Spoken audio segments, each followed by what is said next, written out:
So it's really not much to it. You got your polish. You have cold water, really cold. You can even put some ice cubes if you really want to make it cold. I use cotton balls instead of t-shirts or microfibers. I've seen that it doesn't really scratch my boot as much if I use cotton balls. And last, I have a heat gun. People use lighters, but I've noticed with the lighters I have burned my boots a little bit, so I would probably stick with the heat gun. It's a little bit more consistent and you get much faster results. So you want to grab your polish first, and next you want to grab a dry cotton ball. Don't put any water, and put some polish in here on the cotton ball and just swirl it in there, rub it in there, and over time you'll know how much is too much and how much is too little, and you know, about this much, you know, it doesn't have to be a lot. We're just gonna get the first coat in the boot. So there's many techniques on how to do this. You know, people do circles, or people just do a pattern back and forth. Just rub it in there. That's all you got to do. Just keep rubbing it in there.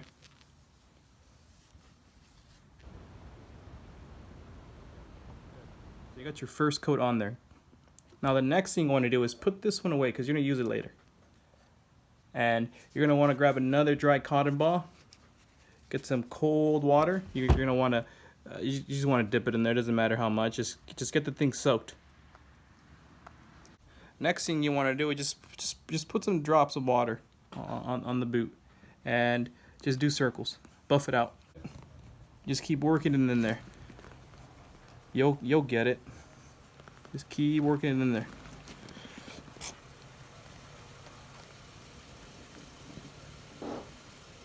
Grab another cotton ball, preferably a dry one.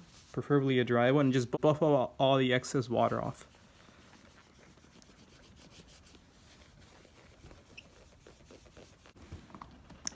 And already your boot looks shiny. When you first put your polish on the boot, I always apply the polish, buff it off, then buff it off with water, then dry it off. That's the first coat I always do, so I can build a good layer of polish before we move on to the next step, okay? So now we're going to do the exact same thing and just rinse and repeat, alright?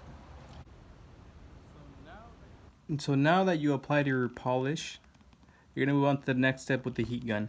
So with the heat gun, you're going to want to move it in circles. You're not going to want to stay in one place too long, because if you burn your boot, you won't be able to repair it after that. When you melt the polish, you're going to see the boot shine up. But after it cools off, it's going to look dull. And I'll show you what to do next after that. So just watch me.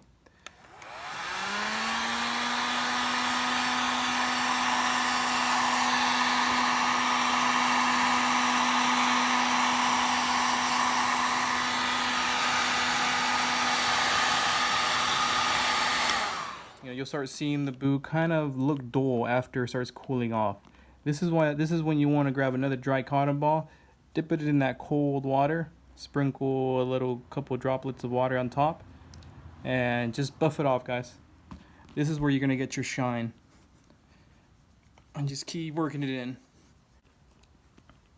Just keep working it in there. You want to stick with this for a little bit so you can cool the boot off from the heat gun. And this is where you're going to get your shine, guys. Just grab another dry cotton ball and just soak up the water with the dry cotton ball. Just keep buffing it off. So this is what the boot looks like after 2 coats of polish. And you can almost see my fingers in the polish. But I can probably keep working it in there, maybe like do 2 more coats. And I'll show you how the other boot look like with no polish. As you can see the grain in the leather, and it probably needs it needs work. So you don't want to take your boots like that to the academy, guys. This is pretty acceptable. I just showed you how to do the toe, because that's one of the areas that the instructors look at the most, the toe and the heel. So you want to put some work into that, guys. Do the entire boot. You don't have to go as crazy as you did with the toe, but just make it look like you actually put some polish all over the boot. And yeah, that's pretty much it. If you guys have questions or anything like that, just let me know, and I'll be able to help you guys out. Not too difficult.